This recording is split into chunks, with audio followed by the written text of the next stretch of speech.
के पार्ट 6।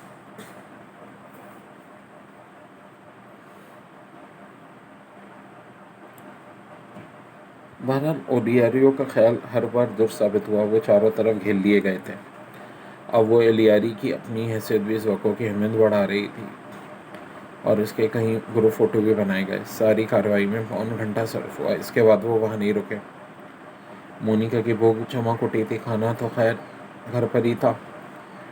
मरसे उनमी नहीं खाना था। ओलिया अपने हाथ से पका कर ही खिलाने की शायक थी।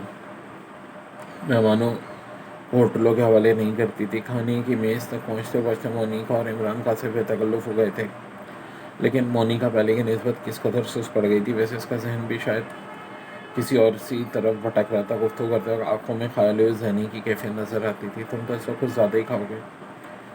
ओलिया इमरान की तरफ देखकर बोली। कैसे खाऊंगा? वो तो खामोशी हो गई है। इमरान मोनिका की तरफ देखकर बोला। ओ नहीं। वो चौंक कर हंस पड़ी थी।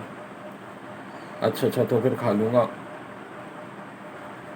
अलाकार था प्लीज़। ओलिया ने कहा। पहले से बताने का दस्तूर नहीं है हमारे ख़ानदान में। खाते जाना और देखते जाना क्या खा रहे हो। ये भी ठीक है। शायद वो सभी थके हुए थे, इसलिए टेबल टॉक की किसी किस्म की हरकत नहीं हुई थी। मोनिका का तो मुसलसल कोई गैर मुताल्लिक ही सोचे जा रही थी। खुद ओलिया बार बार उसे हैरत से देखने लगी थी। खाने के बाद उसने माजरत तलब की थी और रुखसत हो गई थी। दोनों मियाँ बीवी इसके इस रवैये पर मुतैयर थे। अरे क्या हमने कुछ कह दिया था? ओलियारी ने इमरानी को घूरते हुए बोला। मैं क्या कह सकता हूँ? मुझे खुद भी हैरत है कि चखते चखते एकदम बंद कैसे हो गई। बहरहाल ओलियारी तवील सान लेकर बोला। ये मुलाकात राय का नहीं है। ओलिया उठ गई थी। वो दोनों लाउंज में वहाँ बैठे थे। कॉफ़ी का इंतज़ार था। तुम्हारा ख्याल गलत नहीं मालूम होता प्यारे। ओलियारो तवील सान लेकर बोला। किस सिलसिले में? मोनिका के बारे में। वो घर पर मेरी देखभाल कर रही है। ओलिया से बात मालूम हुई है कि खुद ही ऐसे सवालात करती है जिनके जवाब मेरी मसरूफियात या मेरी दुश्वारी पर नज़र डाले। लेकिन लिहाजा ओलिया उसे सेंटर कसाब वाली उलझन से आगाह कर चुकी है। फ़िक्र न करो, ये केस अब मेरे पास है। इमरान से गौर से देखते हुए बोला। इस सिलसिले में ओलिया को मज़ीद बोल करने की ज़रूरत नहीं है। आखिर ये अकबर मोनिका को क्या हो गया था? हर हाल में चखते रहने वाला टाइप है। हो सकता है मेरे बारे में सोचती रही हो। इमरान सर हिलाकर बोला। खैर मुझे भी तो तरकीब देती रही थी। क्या मतलब? यही कि शिकार में क्या रखा है? कोई दूसरा पेशा क्यों नहीं है इख्तियार करूं जो ख़तर पसंद तबीयत के लिए साजगार होने के साथ साथ मुनाफा बख्श भी हो। अरे जब तक चली गई। तेज़ करने की कोशिश कर रही है। ठीक उसी वक्त ओलिया लॉन्च में दाखिल हुई। इसके पीछे मुलाजिम काफ़ी की ट्रे लाया था। ये देखो, ये एक फ़ोन नंबर है। ओलिया की तरफ कागज़ का एक टुकड़ा बनाती हुई बोली। इन्हें भी किसी ने फ़ोन पर रखा था कि डेविड ऑटम से कहो कि इस नंबर पर रब्ता कायम करें। डेविड ऑटम ओलिया के लहजे में हैरत थी। इमरान फ़ोन नंबर इससे छोड़ता बोला। मेरी कॉल है। तुम डेविड ऑटम और क्या तुम भूल गए? डचेस ऑफ वंडर वाला मीन मुझे यही तो कहती थी। हाँ याद आया। लेकिन यहाँ कौन तुम्हें इस नाम से जानता है? ये तो देखना है। चेक करो कि फ़ोन नंबर किसका है।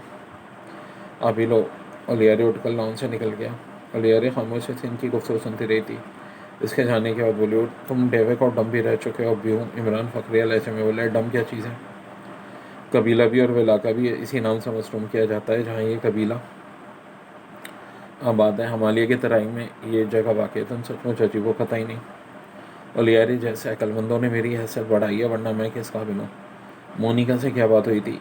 यही कि अगर वो पुरसकून ज़िंदा गुजारना चाहती है तो पोल्ट्री फार्मिंग शुरू कर दे। ये कहा था तुमने। भग से उड़ गई। उसे मुर्गियों से सख्त नफरत है। प्लेट में रखी हुई से भी हाँ वो खाती भी नहीं है।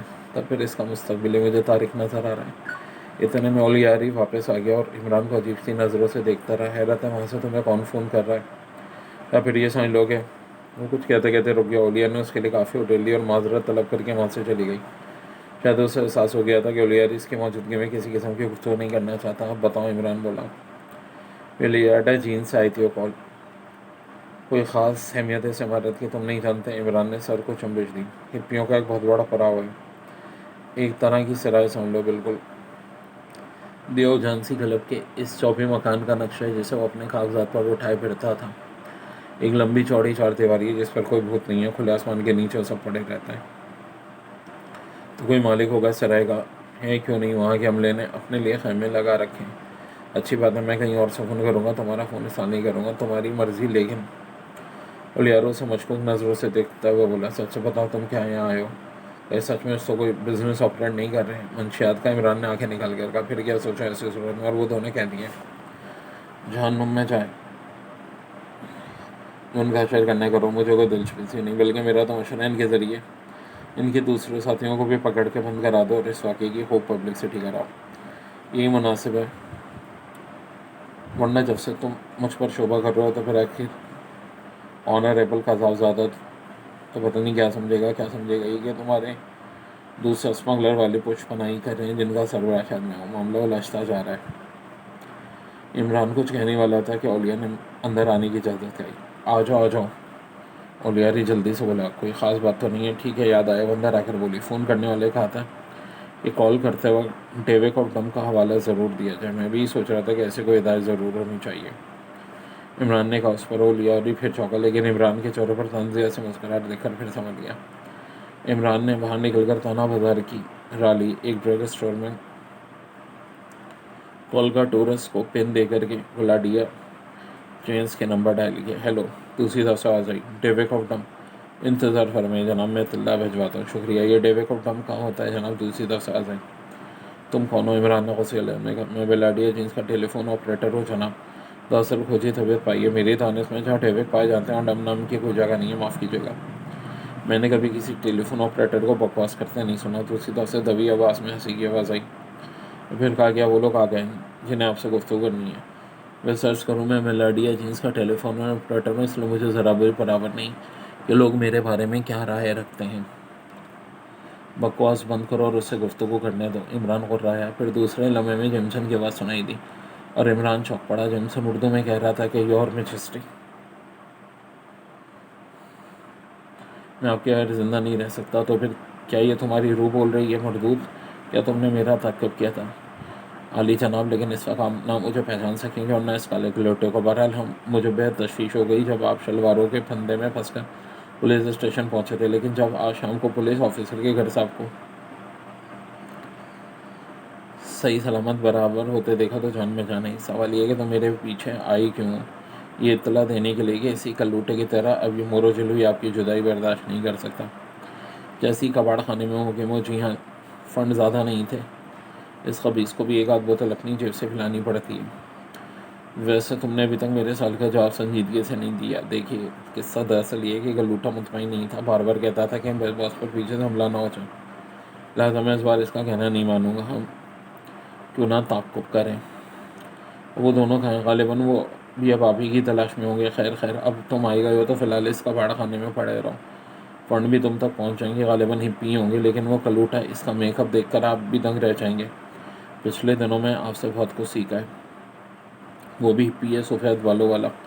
दूसरे इसका बहुत एहतराम करते हैं, गुरु कहते हैं, क्योंकि इनसे खलसनाना अंदाज में गुफ्तगू करता है। ठीक है, क्या तुम इसी नंबर पर रब्ता किया जा सकता है? Yes your majesty. अच्छा शब्बा खैर, लेकिन नहीं, ज़रूर ज़रा इस टेलीफोन ऑपरेटर पर नज़र रखना, बहुत बेहतर जनाब। इमरान ने निस्सीफर रखकर काउंटर के लड़का शुक्रिया अदा किया। ट्रक स्टोर से बाहर निकल आया। Part 6 and